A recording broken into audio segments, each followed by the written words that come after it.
రాజకీయంగా నాకు తెలుసు. ఈరోజు కొంతమంది పేదల కష్టం వచ్చింది, వాళ్ళ కన్నీళ్ళు నేను అర్థం చేసుకుంటే వాళ్ళ దుఃఖం నాకు అర్థం అవుతుంది. మధ్యతరగతి వాళ్ళు జీవితాంతం కష్టపడి సంపాదించుకున్నది కొంతమంది మోసగాళ్ళ చేత నమ్మి మోసపోయి టీఆర్ఎస్ సన్నాసులను నమ్మి లక్షల రూపాయలు పెట్టి కొనుక్కున్న ఇల్లు అధికారులు వచ్చి కూలగొడితే ఆ కుటుంబం యొక్క దుఃఖం, ఆ బాధ నాకు తెలుసు.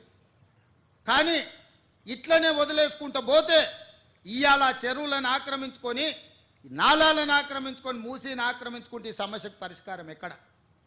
ఇవాళ వాళ్ళని తొలగిద్దాం, తొలగించినప్పుడు వాళ్ళకు వచ్చిన నష్టాన్ని ఏ విధంగా భర్తీ చేద్దామో మీరు సూచన ఇవ్వండి. ఈ ప్రభుత్వం సిద్ధంగా ఉంది. ఏ పేదవాడి కన్నీళ్లు మేము చూడదలుచుకోలేదు. ప్రతి పేదవాడికి ప్రత్యామ్నాయం చూపించాలన్నదే నా ఆలోచన. ఇవాళ మూసీలో ఆ దోమలు, ఆ కంపు, ఆ కలుషితంలో బతికే కంటే ఒక మంచి డబుల్ బెడ్రూమ్ ఇల్లు ఇచ్చి వాళ్ళు బతకడానికి ఉండడానికి ఇచ్చి వాళ్ళకు పని కల్పించి వాళ్ళ పిల్లలు చదువుకోవడానికి ప్రభుత్వం ఏర్పాటు చేస్తే కేటీఆర్ హరీష్కి వచ్చిన నొప్పేందే, ఈటెల రాజేందర్ దుఃఖమేందే నాకు అర్థమైతలేదు. ఏంది మీ బాధ? వాళ్ళు మంచిగా బతకొద్దా? వాళ్ళు ఎప్పటికీ పేదోళ్ళలాగానే ఉండాలి, మూసీళ్ళే ఉండాలి. వాళ్ళ పేదరికం చూపించి వాళ్ళ దగ్గర ఓట్లు వేసుకొని మీరు ఎమ్మెల్యేలు ఎంపీలు కావాలనా? వాళ్ళు మంచిగా బతకొద్దా? వాళ్ళు మంచిగా బతుకుతే వాళ్ళ పిల్లలు చదువుకుంటే మీ దొరతనాన్ని ప్రశ్నిస్తారని చెప్పి ఈరోజు మీరు అడ్డం పడుతున్నారా? అదేవిధంగా బఫర్ జోన్లు ఉన్నోళ్ళను మీలాంటి మోసగాళ్ళు వాళ్ళకి అమ్ముతే వాళ్ళకి ఏ నష్టపరిహారం ఇద్దామో చెప్పండి. ప్రభుత్వం గొట్టుపోలే, ప్రభుత్వం మొత్తం దివాలా తీయలే. నువ్వు 7 లక్షల కోట్ల రూపాయలు అప్పు చేసినా ఈ ప్రభుత్వానికి చిత్తశుద్ధి ఉంది. ప్రభుత్వం నిధులు తెద్దాం, తెచ్చి వాళ్ళని ఆదుకుందాం. ఏ విధంగా వాళ్ళను తొలగించడం ద్వారా వాళ్ళకి న్యాయం చేద్దామో చెప్పండి. చెరువులలో ఉన్న ఎఫ్టీఎల్ తొలగించాల్సిందే, బఫర్ జోన్ అక్రమ నిర్మాణాలు తొలగించాల్సిందే, కాలువలలో నాలాల ఆక్రమణలు తొలగించాల్సిందే, మూసీలో ఉన్న అక్రమ నిర్మాణాల నుంచి బెడ్లో మూసి రివర్ బెడ్లో ఉన్న పేదల ఇల్లు తొలగించాల్సిందే, బఫర్ జోన్లు ఉన్నాయి తొలగించాల్సిందే. తొలగించేటప్పుడు వాళ్ళకి ఏ విధంగా ఆదుకోవాలనో ప్రభుత్వం ప్రణాళిక చేస్తుంది. మీ దగ్గర ఏమన్నా సూచన ఉంటే చెప్పండి. మొదటి ప్రణాళిక మూసి రివర్ బెడ్లు ఉన్న వాళ్ళకి డబుల్ బెడ్రూమ్ ఇల్లు ఇచ్చి తవ్వకర్సులకు కూడా 25,000 రూపాయలు ఇస్తున్నాం. ఎప్పుడన్నా మీరు ఆలోచన చేసిందా పేదోనికి ఇల్లు ఇవ్వాలి, పేదోని ఆత్మగౌరవంతో బతికేటట్టు చూడాలని? ఈ పనులు చేసేటప్పుడు పేదలకు వచ్చింది బాధ, నాకు కూడా బాధ ఉంది, నాకు కూడా చాలా బాధ అనిపించింది సోషల్ మీడియాలో, లేకపోతే కొంతమంది వాళ్ళ బాధ వెలుబుచ్చుతున్నప్పుడు. కానీ వాళ్ళని ఆదుకుందాం. ఏ విధంగా ఆదుకుందాం మీరు చెప్పండి, ప్రత్యామ్నాయం చెప్పండి. మీరు ప్రతిపక్షాలు అంటున్నారు కదా, 10 ఏళ్ళు పాలించడం అంటున్నారు కదా, పరిపాలన అనుభవం ఉంది అంటున్నారు కదా, మీ 10 ఏళ్ల పరిపాలన దోపిడీకే పనికొస్తుందా? ప్రజలకు పేదలకు సంక్షేమం అమలు చేయడానికి పనికిరాదా?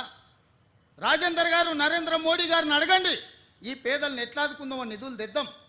మాకేం అభ్యంతరం లేదు, పిలువు మీ కిషన్ రెడ్డిని, బండి సంజయ్ గారిని, నువ్వే లీడ్ చేయి, నువ్వే ముందు ఉండు, మేము నీ వెనకాల నించుంటాం.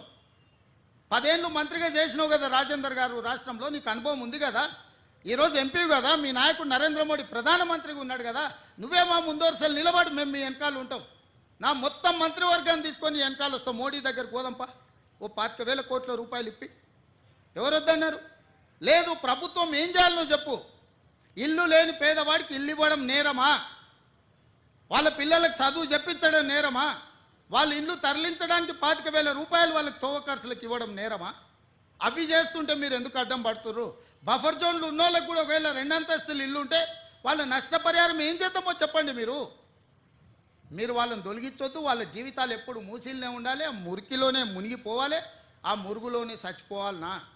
కింద నల్లగొండ జిల్లా ఎల్బీ నగరు, మహేశ్వరము, ఇబ్రాహీంపట్నము, మునుగోడు, తుంగతుర్తి, నకరేకల్లు, భువనగిరి, ఆలేరు, ఇవన్నీ మూసీ ప్రాజెక్టు కింద 40,000 ఎకరాల ఆయకట్టు ఉంది. ఇక్కడి నుంచి అక్కడికి మురుగునీళ్ళు పోయి ఒక పక్కన ఫ్లోరైడ్, రెండో పక్కన మూసి మురికి నల్గొండ జిల్లా ప్రజలు బతకలేని పరిస్థితిలో ఉంటే ఆ నల్గొండను ప్రక్షాళన చేయడానికి ఈరోజు ఒక ప్రయత్నం చేస్తుంటే దాన్ని అడ్డుకుంటారు. రేపు పొద్దుగాలు ఏ మోకం పెట్టుకొని నల్గొండలు తిరుగుతావు కేటీఆర్? నువ్వు నల్గొండల కాలు పెట్టు, పోయి ఈరోజు భువనగిరో, ఆలేరో, నకరేకల్లో పోయిరాపో, ఒకసారి పోయి వస్తే నీకు హరీష్ రావుకి అక్కడ ఏముందో పరిస్థితి తెలుస్తుంది. మూసి మురుగుతోనే అక్కడ పంటలు ఎట్లా కలుషితం అవుతుందో పోదంపా. అక్కడ నీళ్లు తాగి పశువులు చచ్చిపోతున్నాయి, అక్కడ పాలు కూరగాయలు కూడా తినలేని పరిస్థితి ఉన్నాయి. ఆకు కూరలు కూడా ఈ కలుషితమైన నీళ్ళ వల్ల ఎంత కాలుష్యం వచ్చి ఎంత విషంగా మారిందో నల్గొండ జిల్లా. ఈరోజు వాళ్ళు విషం దిగమింగుకొని నల్గొండ ప్రజలు బతుకుతున్నారు. ఇవాళ విషాన్ని దిగమింగుతున్నది నల్గొండ. ఆ నల్గొండను బాగు చేయడాలంటే మూసి ప్రక్షాళన చెయ్యాలి. ఆ మూసిని బాగు చేద్దామని మేమంటే మీరు అడ్డం పడుతున్నారు. అంటే నల్గొండ ప్రజలు సావాల్సిందేనా శాశ్వతంగా? ఒక పక్కన ఫ్లోరైడ్ ప్రాబ్లము, రెండో పక్కన మూసి కలుషితము, ఈ రెండింటితో నల్గొండను చంపేద్దామా? ఇదేనా మీ కోరిక? మీకు ఓట్లు వేయలేదు, నల్గొండలో ఒక సీటు గెలవకపోతే నల్గొండ ప్రజల్ని చంపేద్దామని స్కీమ్లు వేస్తారా బామార్దులు కలిసి అని నేను అడుగుతున్నా. ఇవాళ గతంలో మీరు మాట్లాడిన ప్రజలు సోషల్ మీడియాలో పెడతలేరా? మూసీ గురించి మీరు మాట్లాడలే, అసెంబ్లీలో మీరు మాట్లాడలే, ఆక్రమణల గురించి మీరు మాట్లాడలే. మీరు శాతగానోళ్ళు కాబట్టి మీరు ఒక్క పని చేయలే. ఈ ప్రభుత్వం కొంచెం రాజకీయంగా ఇబ్బంది వచ్చినా ఒక మంచి కార్యక్రమం చేయాలని ముందుకు వస్తున్నాం. దీన్ని ఏ విధంగా ముందుకు తీసుకెళ్తామో మీరు సలహా సూచనలు చేయండి. అంతే తప్ప కిరాయి మూకలు నెంబడేసుకొని మేము అడ్డగోలుగా మాట్లాడతాం, మేము అడ్డుకుంటామంటే ప్రతి ఒక్కడు బుల్డోజర్ నా మీద